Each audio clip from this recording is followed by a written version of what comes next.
Hey guys, in this week's episode, we are going to talk about John Wick Chapter 4, and that's it. That's all we're doing. So, join us! Unless you haven't seen John Wick Chapter 4. Yeah, and then you'll be bored. True. Still join us.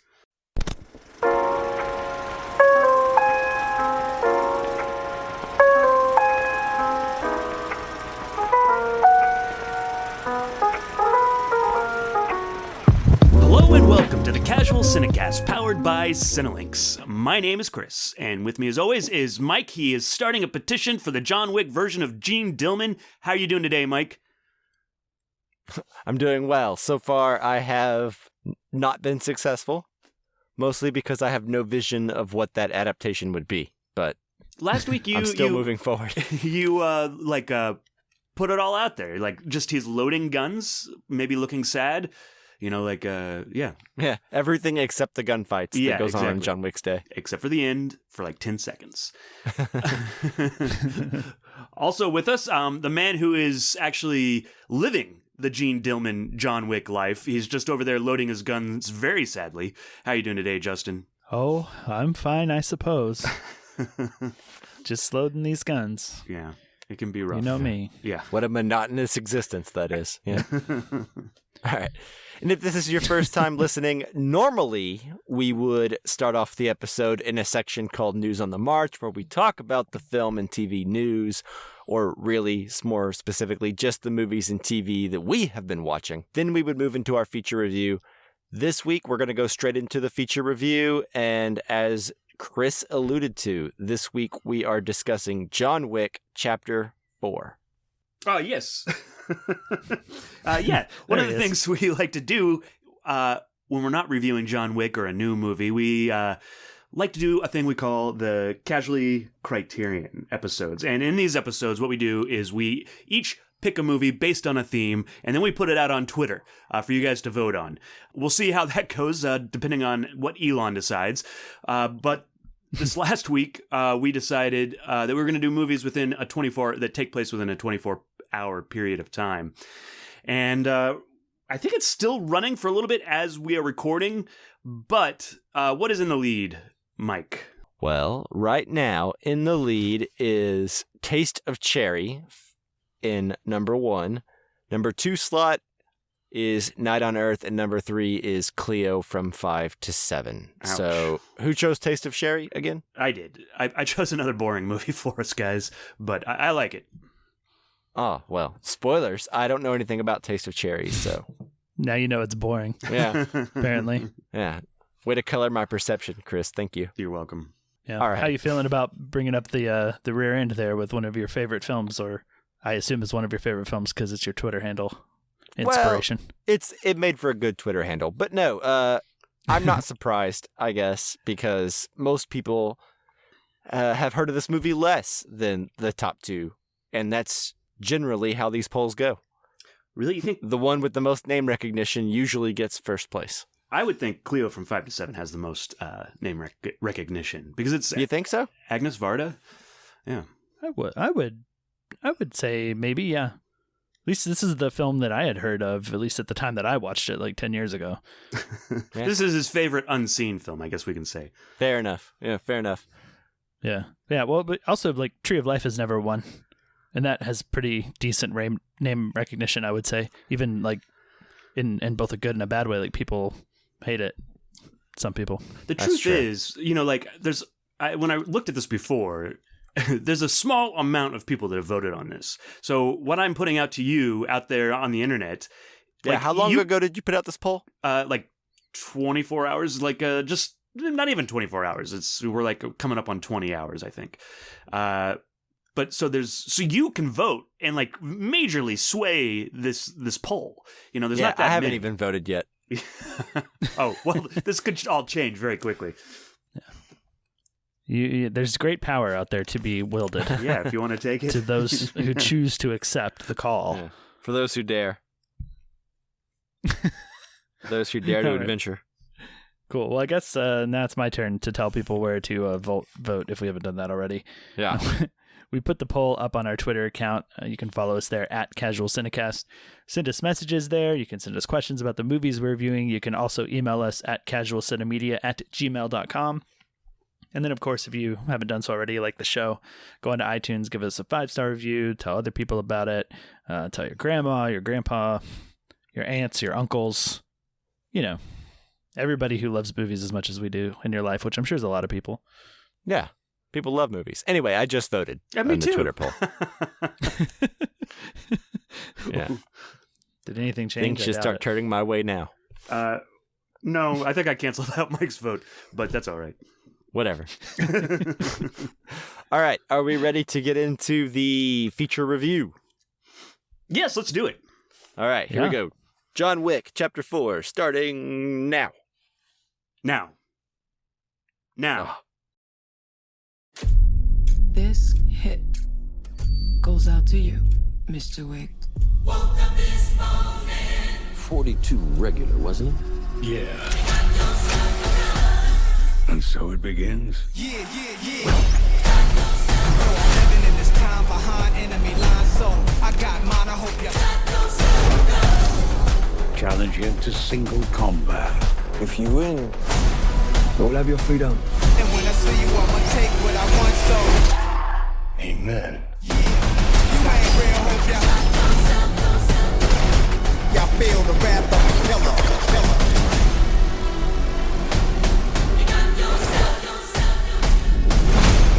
Many try, many die, if you wanna war, get it bloody.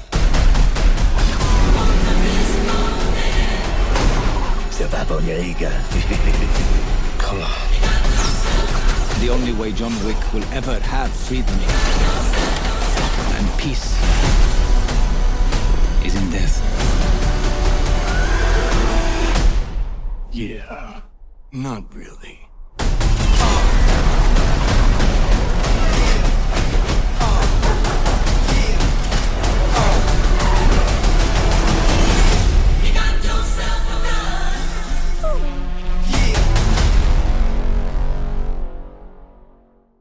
All right, so as always with our newer films, we will be doing a spoiler-free section up front. We'll be giving our general thoughts and impressions on the movie, and we won't be giving away any major spoilers. So if you haven't seen John Wick Chapter 4, you can pause the podcast when we give you the spoiler alert, go watch the movie, come back and finish listening. That's right. So John Wick Chapter 4 was directed by Chad Stahelski. It stars Keanu Reeves, Bill Skarsgård, Donnie Yen, Ian McShane, and Lawrence Fishburne. The IMDb synopsis says, John Wick uncovers a path to defeating the High Table, but before he can earn his freedom, Wick must face off against a new enemy with powerful alliances across the globe and forces that turn old friends into foes. Forces that turn on old friends. Yeah. Well, I mean, that's kind of what happens. Everyone seems like they're an old friend in this movie. Yeah. It would have been funny. I realize now it would have been funny if I left the notes with the Jenny Delman synopsis. Yeah, I wouldn't even have noticed. Should have done it. I'm like Ron Burgundy. I just read. I don't connect the dots. Yeah, except it doesn't say turn on old friends. No. That was just me not being able to read. So yeah. That's not the prompter's fault. Yeah. All right. Who wants to kick us off? Who decided we should review John Wick? Was that me? I know it wasn't me because I accepted with some reluctance. Yeah, you were pretty that's reluctant. all I remember. Yeah. I think it was a combination of Mike and I, but I can start us off if you want. Okay. Yeah, so this is an interesting... We did John Wick 3, whenever it came out. John Wick Chapter 3, Parabellum. Parabellum. We did that one, a couple of years ago whenever it came out. And I remember, I watched all 3 movies within the first weekend. And by the time I got to the John Wick Chapter 3, Parabellum, I was kind of burnt out because John Wick can get fairly repetitive. But I did not watch any of the John Wick movies this weekend, and I really enjoyed this one. The story is ridiculous. There are the world is cartoonish, but in all the best ways. Sure. And I think I may have been getting a little tired, of everything that was going on. And then there's like the last hour, which is a long time, but the last hour I was like totally into it, and they just kept one-upping themselves, it felt like. Mm-hmm. So I really enjoyed it. For what this movie is, I like watching these stunt performances, really. They're like dance sequences, really. I enjoy watching them, and I had a good time with this. Like sometimes you can, like, the Ong Bak movies are interesting because oftentimes they sacrifice a lot of story in order just like, here's this guy and he can kick the light out of this lamp pole, like type of thing. That's not necessarily in here. Like, I was engrossed by the end, and I really enjoyed it. There's some Western elements in there that I enjoyed, and yeah. I want to do a sandwich here. So Justin, you go next, because I'm interested in hearing what you have to say. Sure. Real quick, when you say it's more like dance numbers, is that why you called it Singing in the Rain but with guns? Yeah, with more on violence. Twitter? Yeah, because it's just these if you transpose like Singing in the Rain, you gave everybody guns, it'd be the same. Is Singing in the Rain the only musical you can think of? Yes. There's better dance movies out there, is what I'm trying to get at. That's true, but it's the one that you like the most. So and it kind of sticks in my head. And all the it's time. similar in the sense, like, of all musicals, that story is told through movement and choreography. Yeah, what story there is. Sure, but couldn't you say like West Step Side Up. Story or Chicago or something? I mean, I Like, guess I more- could have. You went higher class than I more- did. I said Step Up. Step Up. Is this? Yeah, that's does true. that offend you? Like, you're like, man, don't even ever compare Singing in the Rain to John Wick. It's too good. I enjoy being offended by it. I don't know if it actually offends me. Okay, good. Cool. Speaking of things that I enjoy being offended by. It's a good segue. Yeah, thanks. This movie, actually, I don't know. The John Wick franchise as a whole, I've not been very big on after the first one. I'd watched the first one a couple months before the third one came out, and then I watched the second one to get ready for the third one, like within the same week. And even with that gap for me, like halfway through the second one, it kind of had worn thin its welcome with me, because I enjoyed the first one. I thought it was fun. It was a neat little, like, I guess like a simple revenge story, or I enjoyed the sort of somewhat grounded charm, I guess, of like, they killed this guy's dog, so he just takes revenge on, dozens or hundreds of people. I can't really remember how many go down in the first one. Certainly in the later chapters, it's in the hundreds, maybe even the thousands. But I don't know. It just, what charm I liked about it did not carry through to me. So with each subsequent chapter, I've gotten, I guess, indifferent quicker and quicker into these movies. And with this one being 2 hours and 50 minutes, there was a long time left by the time I started to feel indifferent about this one. About 2 hours and 50 minutes left in the movie. I kid a little bit. I wanted to like go in and be optimistic about it, but my experience watching the other ones, I just didn't enjoy them. So it was like really, really, really hard for me to get up for this one. And unfortunately, like, to me, it didn't do much to turn me around. I don't know if that's more me than the movie. It seems like it, because everyone seems to like this movie. So that's like kind of the grain of salt. Is, I think it's very much a personal thing. Like, I don't know. I think just like the action for action's sake has been a thing that I've struggled to truly enjoy and get into. I don't know, maybe for the better part of a decade.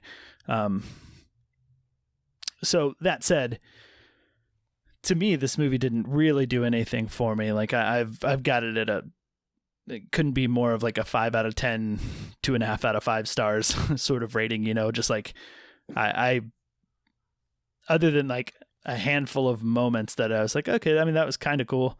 The movie just like really, really didn't do anything for me. So I don't know.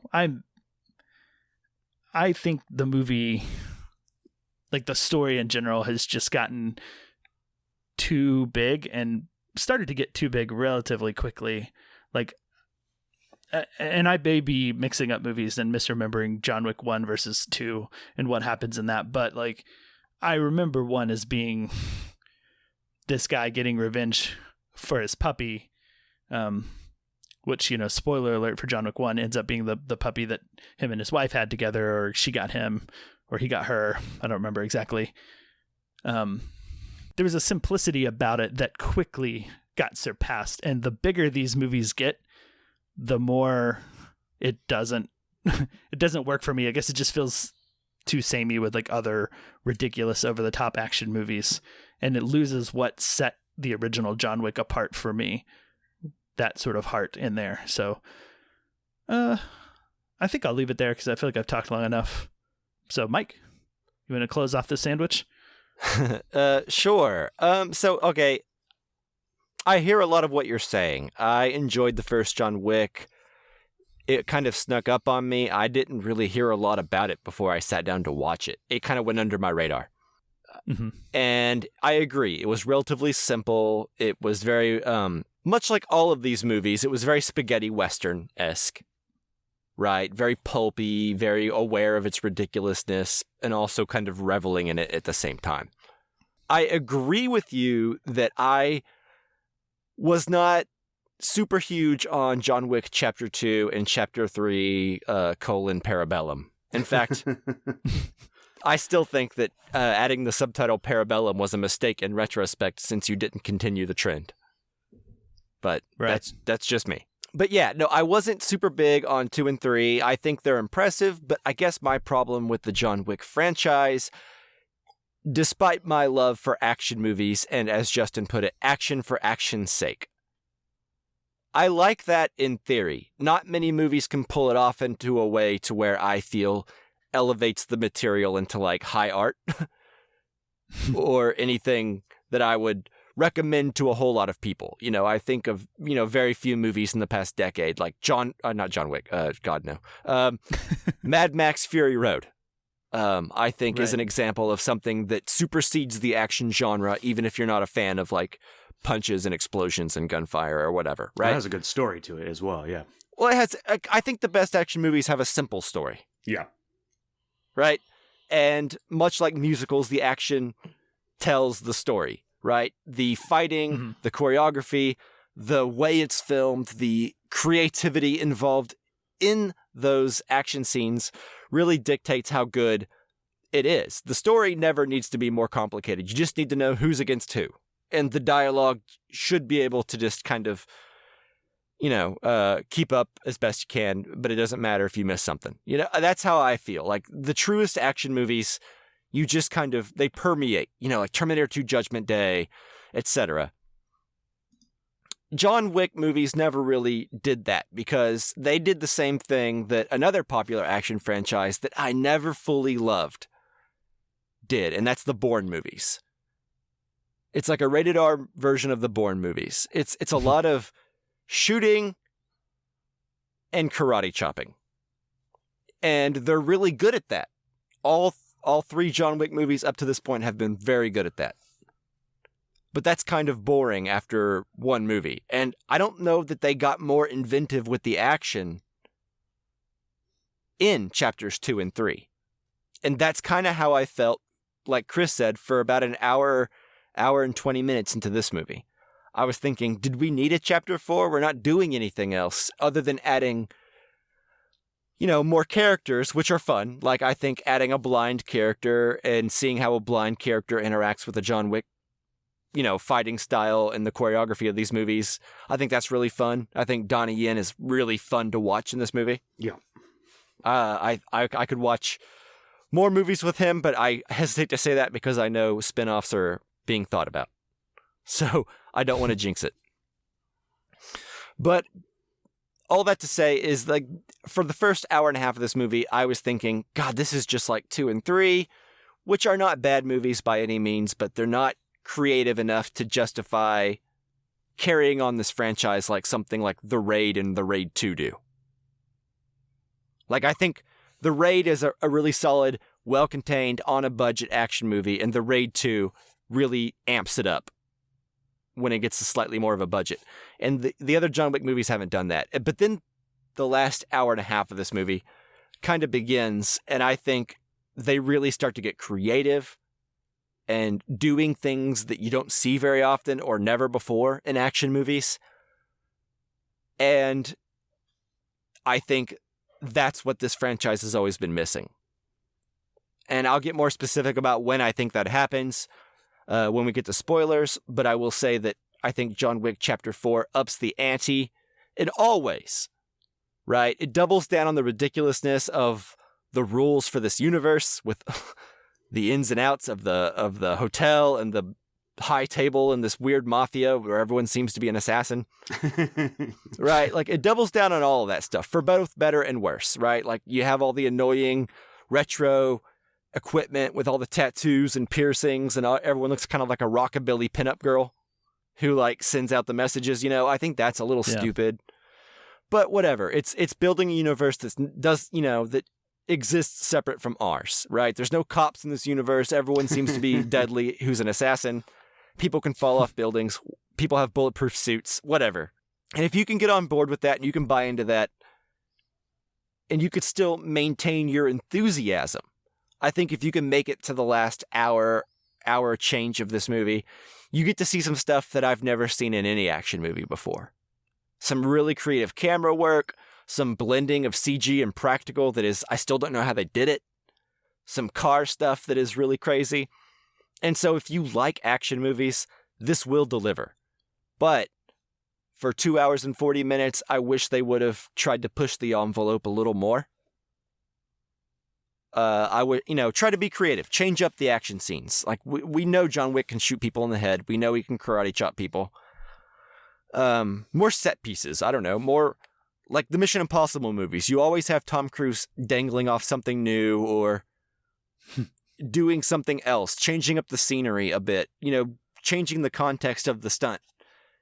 I think that's what the John Wick franchise as a whole could really benefit from, which is, adding a ticking clock element, adding a different perspective on the action. I don't know. But I think the last hour really cannot be denied.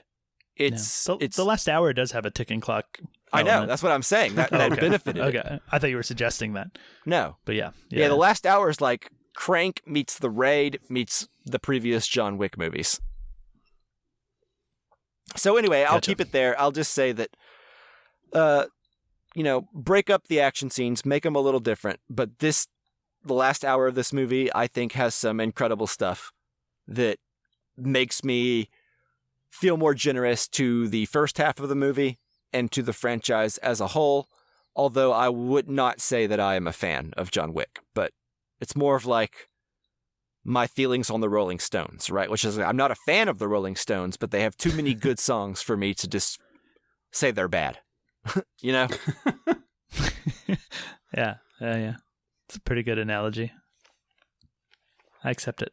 Yeah. So, that said, I feel like I talked a long time just then. Maybe. Yeah, Chris, what is your relationship with, I guess you already kind of explained your relationship with John Wick films, but you compared them to spaghetti westerns earlier, and I feel the same way, but what do you mean by that exactly? Well, there's a specific... In this movie, there's 3 characters that are all kind of competing and vying for different things, and that specifically reminded me, of course, of The Good, the Bad, and the Ugly. It's not like a 1-to-1, but it certainly at the end reminded me of it. 3 guys with different vibes going against each other. Yeah, and changing allegiances constantly, which was a lot of fun.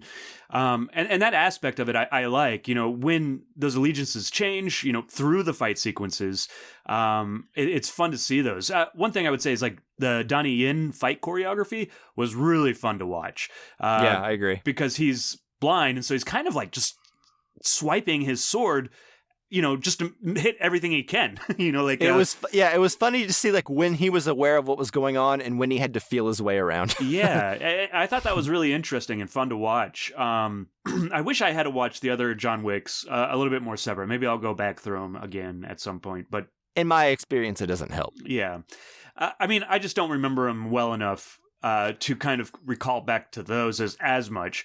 Yeah, I had a problem remembering. Like, wait, is he still excommunicated? Didn't he resolve that? But I guess he never did. I mean, this movie started and it gave me, like, there's like 30 minutes of like talk about stuff that they're trying to accomplish or whatever. And I'm like, I don't remember any of this. But I honestly, well, they should have realized that most people don't remember it, and it doesn't really matter. Like I feel like you could end John Wick 1 and then go straight into John Wick 4 and skip the middle two and probably not be confused at all, except for a couple scenes where they reference like, "You shot me," but then there's no really repercussions for it. Yeah. That's possible, but I just don't think, to me, and I think the problem with this movie is that it spends too much time on the story. Kind of maybe cut down the story a little bit more. I don't need the exposition. Let's just get to the fighting. And because I find the choreography and even the camera work and all that stuff, it looks good, except for like maybe some shoddy CG every once in a while, which I tend to forgive. There was a shot of an arrow going through a tile wall in this one that I was like, ooh, you're like the beginning. Yeah.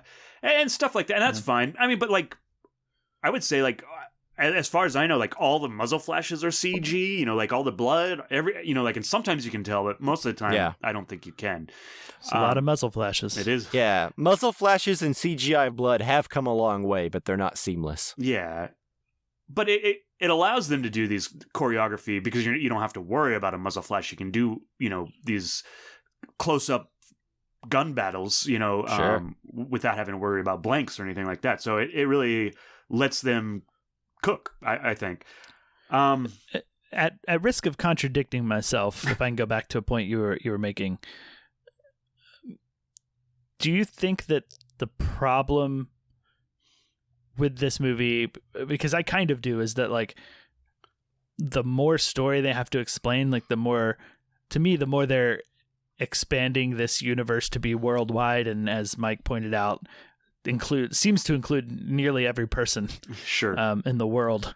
Well, it gets really silly. It seems to be in on this, and then all of a sudden there are rules about dueling and crests and all kinds of stuff, and like you said, they spend too much time on the story, and like part of my complaint is that like the movie just gets way too like proud of its own world that that is cool or something, I don't know, and like it just, to me, it's doing too much and getting away from this simplicity. So like to say that it spends too much time on the story, I think like this way it was better when it was simpler, I guess. Yeah. I mean, I think like Mike was saying is, the first one was better because it's a guy, his dog dies, and he's going out for revenge, and it's just I think simple. Justin said that, but I agree with the sentiment. Yeah. Yeah. And I agree too. I don't necessarily need, I mean, it's silly. I don't necessarily care that much, but I just don't want to spend that much time on the story. Like, let's get to the next part, because I find it all fairly silly, and a lot of the stuff I don't remember exactly, Right. Well, like,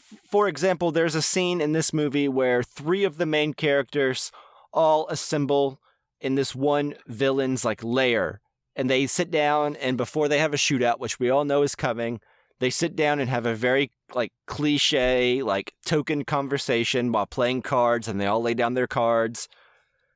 And it's like, who wins the hand? And there's this like really shallow dialogue before they all shoot each other. Right? Sure. Yep. And I would say that's probably, while I enjoyed the fight sequence, but that's probably the weakest part of this. Like, well, that's what I'm side saying. Quest, right. That's what I'm saying. It's like, I don't mind the side quest. I don't mind the plot of going from point A to point B. But I think when the movie and when this franchise as a whole really flounders is whenever it tries to do anything else besides what it's good at. Yeah. Which is, I would agree. Which is the action choreography, the creativity, the physicality, the pretty lighting. Like, I think all these movies are beautiful. and beautifully Sure, filmed. Yeah. You know, like they look unique. mean, The they're not- world they create is fun, I think. I like Yeah. the rules of the hotel and this hitman squad. I like it all on paper. But I agree that they spend, like, if this movie's 2 hours and 47 minutes, 50 minutes, is there a better 2 hour and 10-minute version of this movie where we just talk less and just get to the point faster? You know? Probably. I'm kind of reminded of, like, and I think this is kind of a fault of the movie, but oftentimes, like, when I watch Godzilla movies, especially, like, older Godzilla films, but I often wonder, like, well, what is it? And I think I've talked about it before on this podcast, but, like, what is the everyday life of a normal person living in that world with Godzilla? And I did find myself thinking the exact same thing here, is, like, what is it like to live as a normal person in this world? You know, are there normal people? I don't know. I don't know. The people in the club seem to be completely oblivious to anything going on around them. Yeah, that was pretty funny. I've seen some memes about that too. Like someone gets bumped into, like, literally while people are fighting, and they just keep dancing. And then this isn't really a spoiler, but it's at a certain point everybody starts to panic, and I'm like, they've been fighting in here for 20 minutes, killing each other. Yeah. There's several dead bodies going around you right now. Yeah. Why did you wait so long? I don't know. Yeah. It's a weird world. I mean, I agree. I mean, obviously you can't help but notice that while that's going on, there's people getting their heads caved in and shot all over the place in this club, and some people seem to notice and then still go about dancing. It's a dark club, and there's lots of drugs involved. Well, I think to get bogged down on that is to miss the point. This is not the same world we live in, right? Sure, yeah. Like, it never has been, even from John Wick 1. As quaint as John Wick 1 seems now story-wise compared to its sequels, it is still the same vibe. I don't think John Wick was ever subtle. Sure. Or ever realistic. Oh, no. You know? No. No, I wasn't complaining. I was just answering Chris's query of what a normal day is like for these people. Sure. They're obviously just numb to it. Yeah, they're so used to violence wherever they go.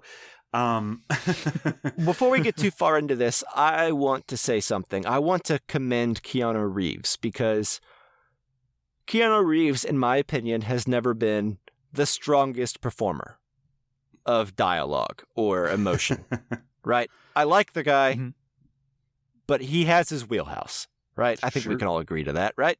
Yeah. Yeah. Everybody does. You know, there's a lot of reports that Keanu Reeves said only 380 words in this movie, and the words that he did say weren't even delivered in a believable way. And I don't deny that, but what he does do in this movie, like what we see him do, the way he moves, and he's in his 50s, the training involved, the choreography, I mean, it's incredible. Like, this is a movie star. He doesn't have to work this hard, you know?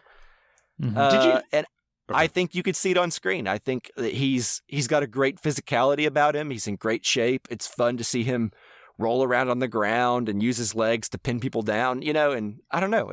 I think there's... He's not necessarily like I'm sorry, I didn't mean to interrupt you. But he's not like a self-centered... Like, there's performers... And maybe this doesn't always show up on screen, but there's performances that are, like, selfish, which isn't always a bad thing. And then there's giving performers, and I really think Keanu Reeves is a giving performer. It's not unlike the Clint Eastwood role, you know, like in the Dollars trilogy, you know, like where the less he speaks is probably better, because, you know, oftentimes in this movie I was like, I'm basically watching somebody play a video game. Is kind of how I felt, because there's a lot of, like, you know, point of view shots through him, and then of course there's like an overhead shot. So like the less he speaks, the better, you know, for the most part. Sure. Because those are the cutscenes, and I want to get back to the you know the fighting, right? And we've you know covered that. Yeah, but that's why a lot of times the other people pose big questions or speeches to him, and then he just turns and goes, yeah. I was about to say, like, that's like his most uttered word in the movie, or maybe not, or we'll see, or stuff like that. Yeah. I mean, it was a lot in this movie. Yeah. Well, the coolest thing that Keanu Reeves has ever done is said, "Whoa," you know, like in The Matrix, you know. So yeah, I don't know. Like, It's the moneymaker. yeah. I would say there's this video I saw, and there's at some point in this movie there's a stair sequence, but they were filming it, and Keanu Reeves is there. Someone's filming him carrying up all the equipment, or helping carry all the equipment to set up a new shot. And I thought sometimes, you know, with these stars and stuff, those things are like kind of set up, and you don't buy into them, you know. But I don't know, for some reason I buy into the Keanu Reeves, like being a nice guy, and you know, being willing to help out like that. Yeah, we all want to believe it. Yeah. Yeah. Anyways, So, before we get into spoilers, one thing I will say about this franchise is right now it's doing something that I don't know that many other franchises are doing, which is being wildly successful and not being based on anything other than itself. Right? Like, this is what Hollywood has been trying to capture, and they just can't. They can't break away from Marvel. They can't break away from existing IP. This is what Hollywood dreams of, right? And it's not necessarily, I'm not saying quality of, like, the movie. You know, your mileage may vary there. You know, I think John Wick Chapter 4 is well worth the ticket price and too well made to be considered a bad movie, but, you know, as we've all said, your mileage may vary there. But regardless of any of that, it's made a lot of money, and it's something that just didn't exist 9 years ago, right? The first John Wick came out in 2014, and as we record this, it's 2023. And there's already been 4 really successful movies based on this. each one more successful than the last. Yeah. And so it just gives me hope that maybe this can happen to other franchises can exist, and maybe not even franchises, just other original movies that become successful. You know, the more that happens, the more movies and movie theaters will last a little longer. And you know, yeah. So yeah, I will give the franchise credit for that, I guess. Sure, but at what point does this become just another Marvel franchise where you're like, oh, another John Wick movie, or too many of these? Well, I mean, it's probably at that point now. Yeah, it's close. But the point is, it's a franchise that's not that old and existed from nothing. And, you know, they're about to do spin-offs. They have, I think, 2 spin-offs in the works. Ana de Armas is supposed to be a one of them, ballerina. Ana de Armas, that apparently Keanu Reeves filmed a cameo for. So, oh. You know, Ana de Armas was the best part of the last James Bond, so I would be willing to. I mean, like that fight sequence that she was in, that'd be a lot of fun to watch. Yeah, so she was the best part of Blonde. Yeah, is she the main part? Yep. Yeah, I don't know if there's Fair many enough. scenes without her, but the point is, she was great sure. in a movie that really needed something great in the center of it to keep you going. Yeah. Well, good for her. Yeah. Anyways, anything else before we get into spoilers? No. Now let's Not for spoil me. this. All right, let's do this. No, I guess Rosebud is just a piece in a jigsaw puzzle. Give me one cigarette you got up there. I'll tell you all about it. Things are going to start happening to me now. And here we go. So, Mike, you were talking about that last hour. Yeah. Just to see if we're in the same spot, what kicked off that last hour? What point did it get real interesting for you? So, in my opinion, the moment the movie really came alive is whenever it veered away from the typical, I mean, it still did this, but straight away from the karate, shooting people in the head by entering a room, having people, you know, swarm the room, and then you kill everyone and then leave the room or area. I think for me, it really came alive during all the car stuff, like basically once Paint It Black starts. That version of Paint It Black. Right. Whenever everyone on the radio comes in and they all start kind of converging in various areas while he's trying to get to the church. You know, Yeah. I love stuff like that. When right? he gets off the boat. Yeah, it's you know, him hurrying to get to point A to point B while everything in creation is trying to get him to not get to point B, you know? Yeah. Before, you know, the ticking clock. And I just love that kind of stuff. And basically once the car stuff started, like, you see stuff that I don't know how they film it. Like, there's some scenes of him driving around shooting people, like the part where he's doing donuts around that group of people and he's just shooting out the window was so cool. The part where like they get in fights in the road and he flips someone over his head and that person just flies straight into an oncoming car. Or he does. Yeah, it's just like, I don't know how they filmed that. It looks so good.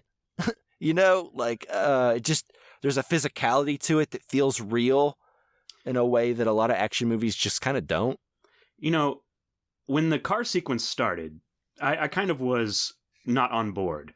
And somewhere in the middle of the sequence, I was invested, because I think he gets hit by a car and it's all this kind of ridiculous stuff. I'm like, yeah, I understand he's a total superhero. Cartoon. Yeah, it's a total cartoon. But then somewhere in the middle of it, I was just like, oh man, dodge that car. It was really, that's when it won me over. Yeah. The blocking, the way it's all set up, it just it looked good. Usually you could see the seams. In this place, in this whole set piece, I couldn't see the seams, And then it continues on into an even better sequence where he goes into that house and it has that overhead view. Mm-hmm. Yeah, that was my favorite part of the movie. And that was just insanely awesome. Yeah. Worth. They had those guns with the weird bullets. Yeah, the dragon's breath. Like the incendiary rounds, basically, where it's just that's insane. I don't care how you feel about the franchise. There's no way you can't watch that part and be like, this is really cool. Yeah. My favorite part was probably when he's made it up the stairs. Yeah. And he just falls down and he's just not like a graceful falling down all the stairs, but he is just tumbling down all the stairs. And then he gets up and I forget what happens, but he falls down all the rest of the stairs after that. Yeah, and I was just I was follows him down and kicks him down further. Yeah. I was laughing. Yeah. I was so happy about that. I was like, this is hilarious. It just was a good time. And I wasn't laughing at the movie. I was laughing with the movie. I'm like, I see what you do, or, however it goes. Yeah. The flip side of that, just so it's out there, is that when you're not into the movie and he falls back down the stairs, you're like, another 15 minutes of him fighting up the stairs. It's not. I'm like, oh God. Is that how you felt? I have to go again. just so the flip side is out there. Yeah, but is that how you felt?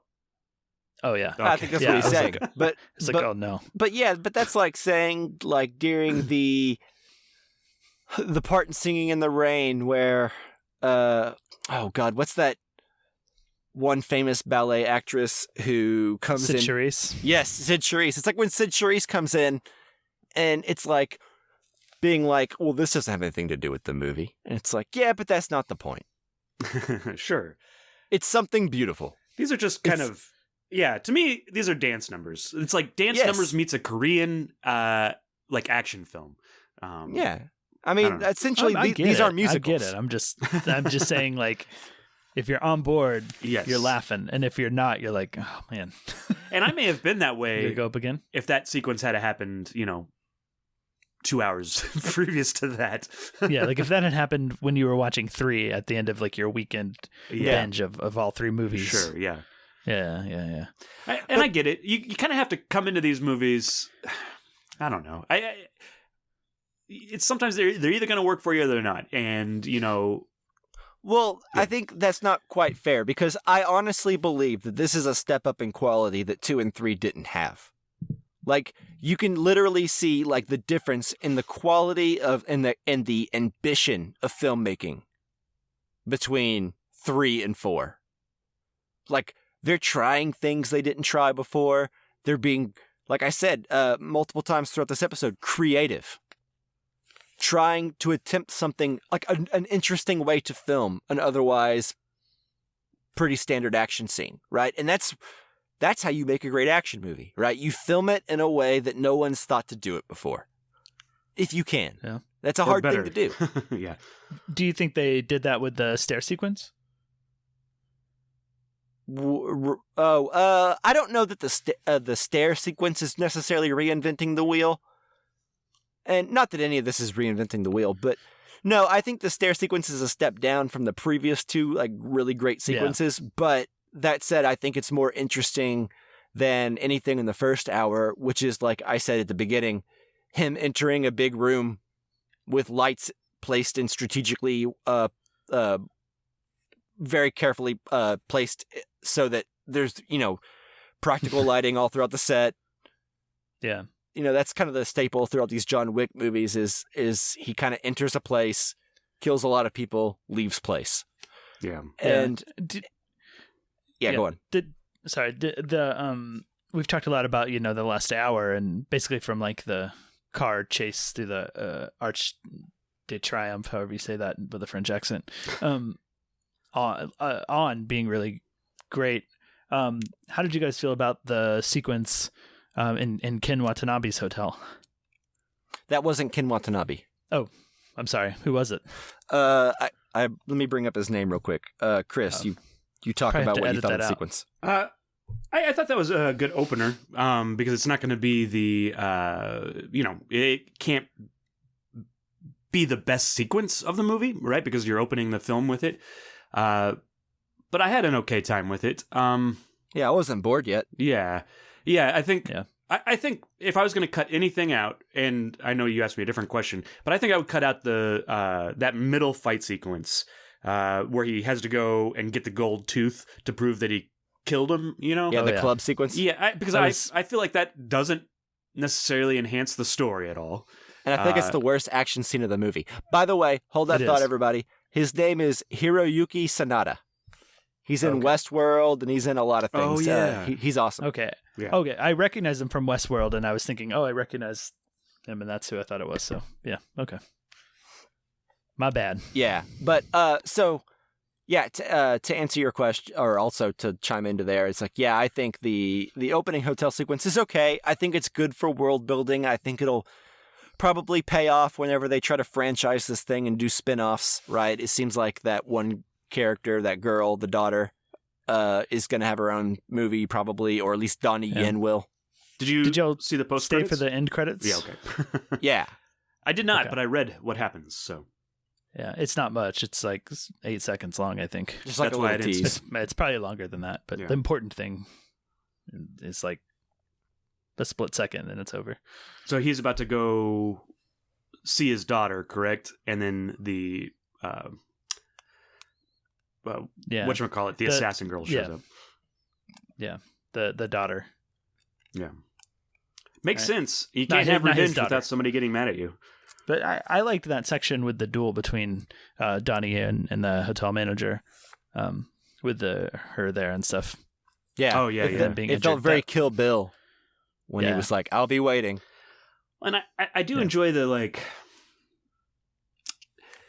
that kind of honor that we get in these movies sometimes. Like, he's like, look, you've lost.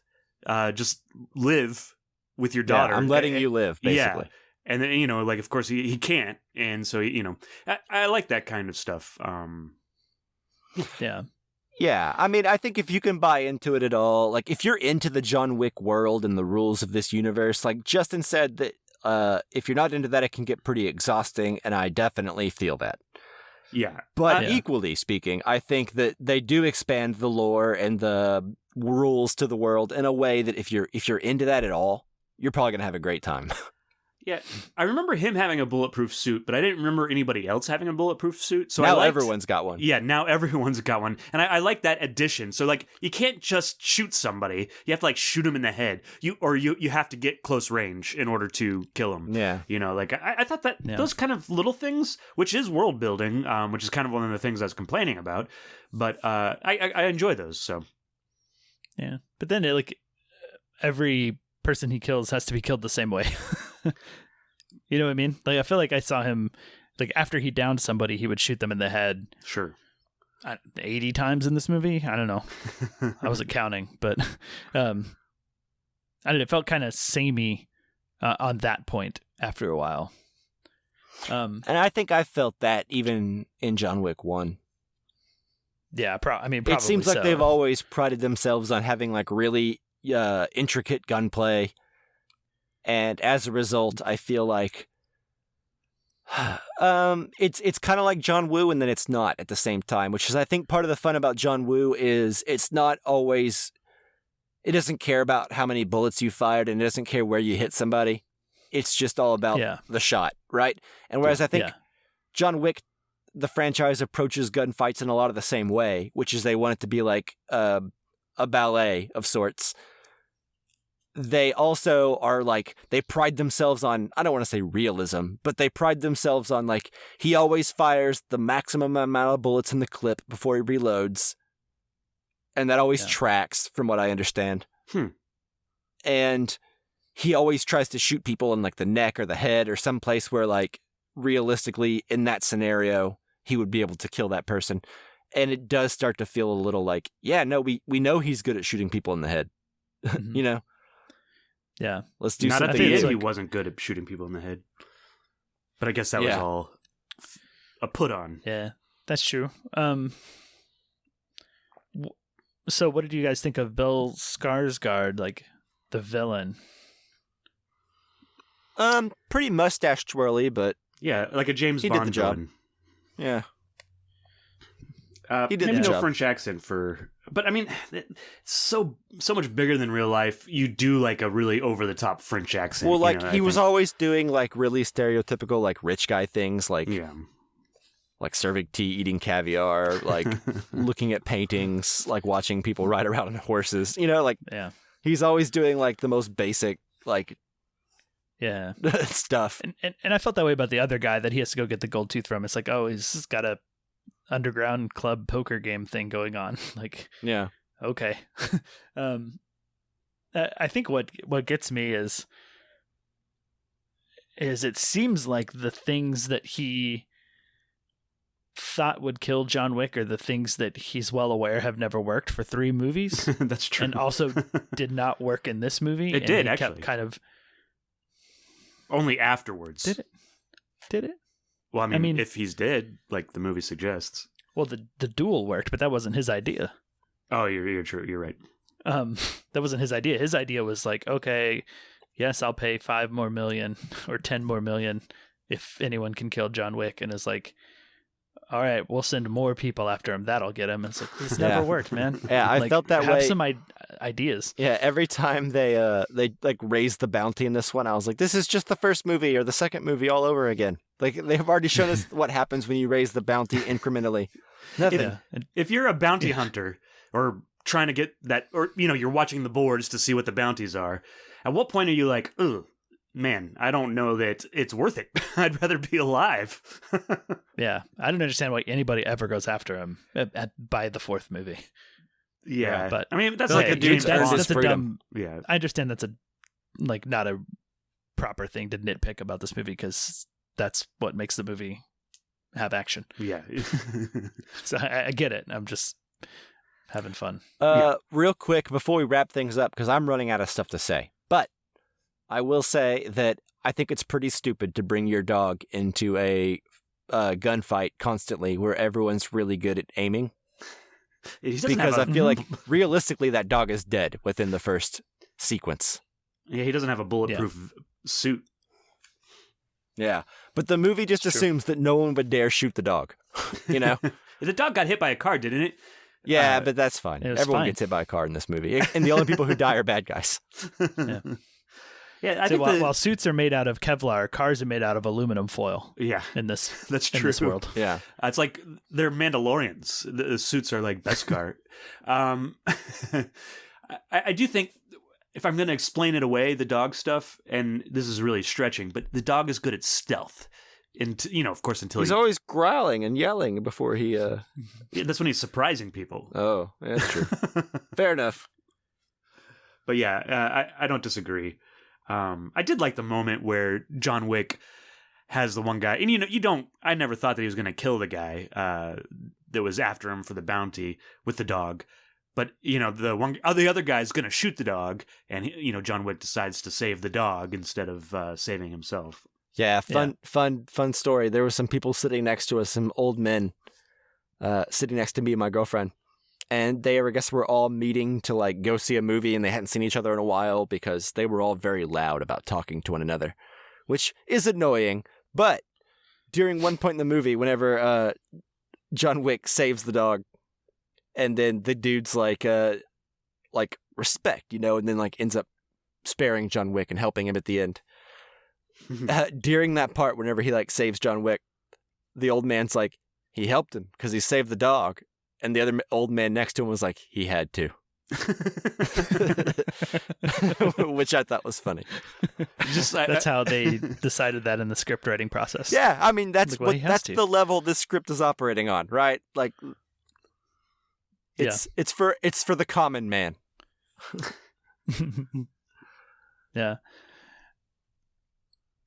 Yeah, but anyways, do we have anything else about John Wick Chapter 4 or the John Wick series as a whole that we want to talk about before we end this episode?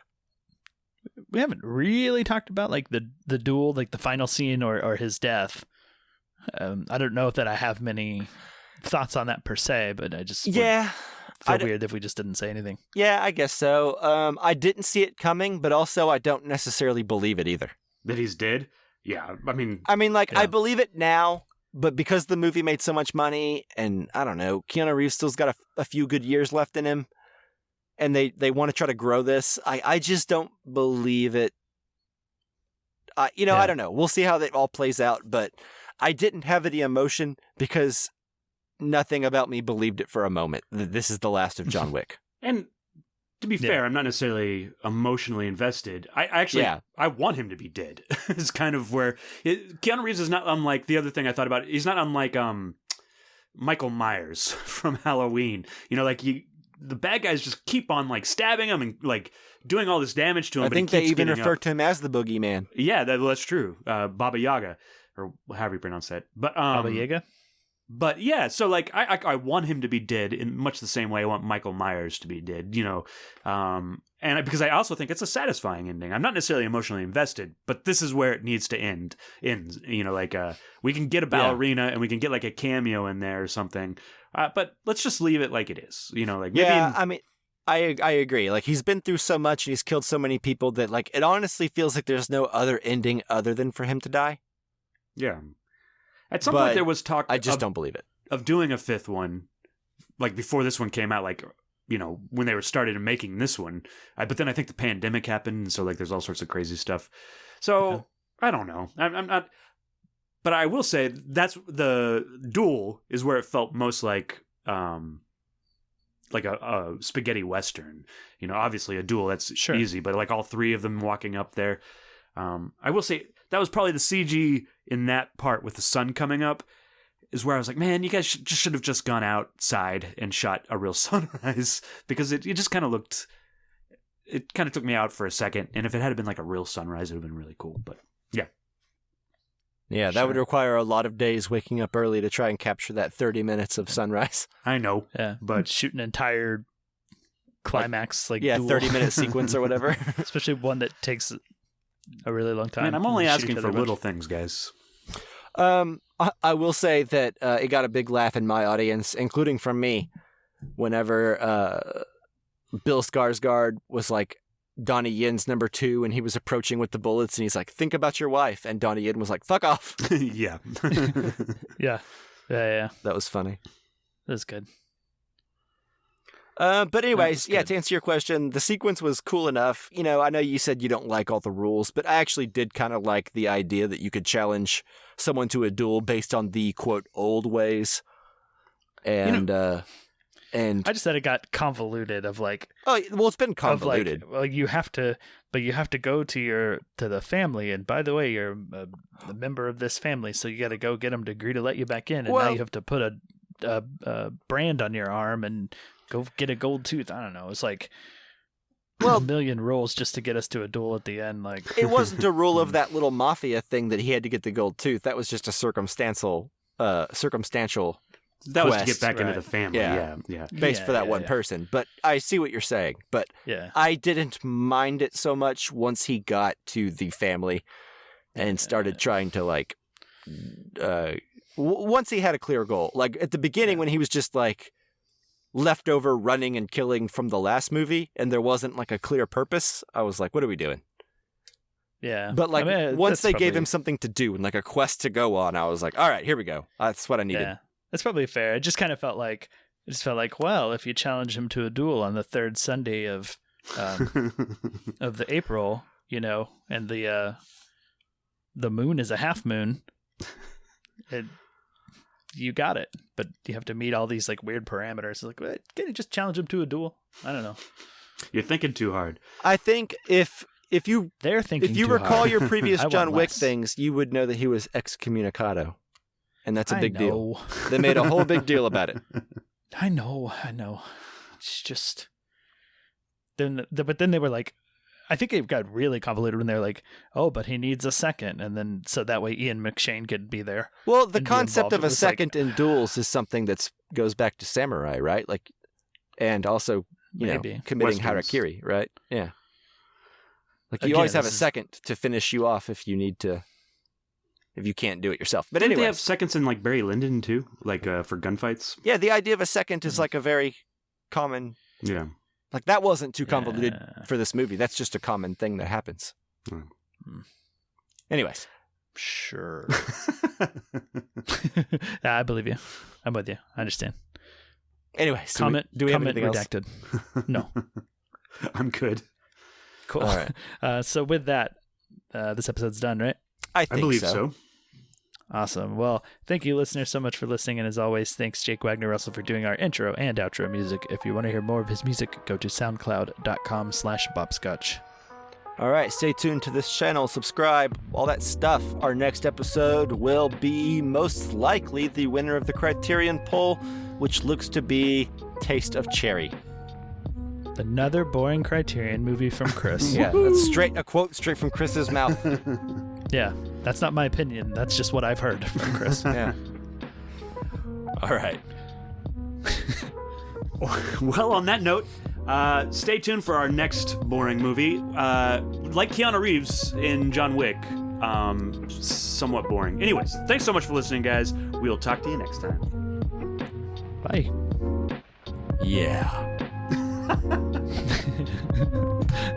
Was that Mike? Yeah. Good one. Yeah, it was a good one. Thank you. All right, I'm stopping.